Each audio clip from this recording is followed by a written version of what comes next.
Ngayong unang araw ng school year 2023 hanggang 2024, makikita nating dagsa ang estudyante sa Pitogo Elementary School. Matapos ang 2 buwang bakasyon ng mga estudyante, muli na namang nagbabalik eskwela ang mga ito alinsunod sa school year 2023 hanggang 2024. Marami din sa mga mag-aaral ang excited para sa kanilang unang araw. Siyempre, natulog ng maaga, tsaka sinet yung utak mo na mag-start na talaga yung school. Masaya.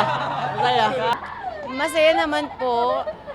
Pero nakakabigla po kasi parang isang buwan lang po yung bakasyon. Kasama rin ang mga magulang na lubos na abala gawa ng pagsalubong sa kanilang mga anak sa unang araw ng pasukan, lalo na't may bagong patakaran sa pagitan ng Makati at Taguig.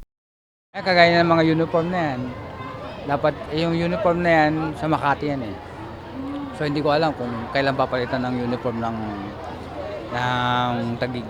Marami sa mga estudyante ang nagagalak sa pagbabalik nito. Bagamat may pagbabago sa sistema ng mga EMBO schools, naghayag ang mga estudyante sa kanilang hangaring magkaroon pa rin ng pantay na pribilehiyo sa kabila ng paglipat ng paaralan sa ilalim ng Taguig City.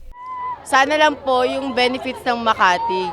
Ganun din po sa Taguig, parang mas matapatan po. Nagpahayag naman ang punong guro ng Pitogo Elementary School na walang dapat ipag-alinlangan sa pagbabago dahil ang mga paaralan ay nasa ilalim ng pamamahala ng Department of Education.